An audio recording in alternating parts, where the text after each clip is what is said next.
आइए शुरू करते हैं 9:50 का वाई डेटा एनालिसिस। समय हुआ है 9:47। अब तक जो हमने बैंक निफ्टी और निफ्टी के हाई लो देखे हैं उनको एक बार देख लेते हैं। 24,477.90 का हाई है और 24,400 का एग्जैक्टली लो है निफ्टी का। और वहीं बात अगर बैंक निफ्टी की करें तो अभी फ़िलहाल सेंसेक्स का चार्ट है।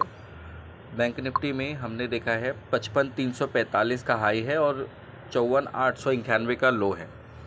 अब यहाँ से ऑप्शन डेटा को एनालाइज करने की कोशिश करेंगे और ध्यान ये भी रखना होगा इंडिया विक्स जो है वो ग्रीन में ट्रेड कर रहा है अभी फ़िलहाल।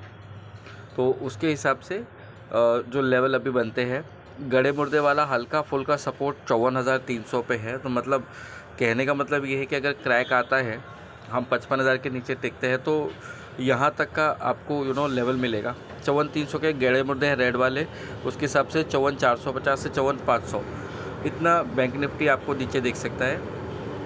ऊपर की बात करें तो पहले 55,500 हर्डल था लगभग।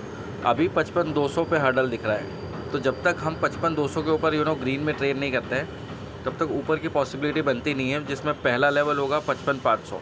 ये कोई गड़े मुर्दे वाला रेजिस्टेंस नहीं है, इसलिए हम एग्जैक्ट लेवल लेकर ट्रेड कर रहे हैं। और इनकेस 55,500 के ऊपर अगर हम टिक जाते हैं फिर एक अच्छी तेज़ी हम 56,000 तक के लेवल पे बैंक निफ्टी की देख सकते हैं। तो उसके लिए कंडीशन ऊपर के साइड में ये होगा कि 55,200 के ऊपर हमको निकल के ट्रेड करना है, ठीक है, तब जाके हम तेज़ी देख सकते हैं। अगर हम बात करें निफ्टी की, ये जो भी पोजीशंस है ये इंट्रा डे की पोजीशंस है। पोजिशनल व्यू हम अभी इस पर कई वीक से डिस्कस नहीं कर रहे हैं। बचे हुए समय में ध्यान देने वाली बात क्या है, 24,000 का गड़े मुर्दे वाला सपोर्ट है ग्रीन में। तो 24,075, 24,125 किसी भी कंडीशन में अच्छे सपोर्ट का काम करेगा। हल्के फुल्के जो ग्रीन गड़े मुर्दे 24,250 पे भी है, उसके हिसाब से 24,325, 24,375 का लेवल बनता है, ठीक है। तो पहली अगर इस लेवल के नीचे निकल के ट्रेड करना शुरू किए तो क्योंकि क्या है ना, हमने कई बार सपोर्ट लेने की कोशिश करी 24,200 के ऊपर, तो इस बार चांसेस होंगे कि 24,200 के थोड़ा नीचे जाए, इसलिए नीचे की सपोर्ट रेंज जो है उसको भी आपको ध्यान में रखना पड़ेगा। अब बात करें ऊपर के साइड में, ऊपर रेजिस्टेंस है बट गड़े मुर्दे वाला रेजिस्टेंस नहीं है। तो इन एनी केस हम 24,500 के ऊपर निकल के टिक जाते हैं, फिर 24,600 हल्की फुल्की रुकावट होगी और हमारी तैयारी होगी 24,800 तक के लेवल के लिए, ठीक है। ये हमने मॉर्निंग में भी डिस्कस किया हुआ है, जो प्री मार्केट हम एनालिसिस करते हैं उसमें। फ़िलहाल बैंक निफ्टी पे आपको नज़र रखना पड़ेगा, यही एक अकेला फैक्टर है जो निफ्टी को ऊपर बढ़ने नहीं दे रहा है। अदरवाइज़ निफ्टी ओवरऑल अच्छा लगता है।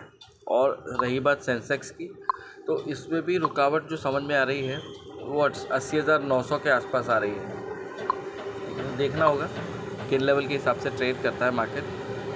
एमएनएम पे 3,009 का हमारा टारगेट होगा, ठीक है, जिसके लिए हम प्ले कर रहे थे।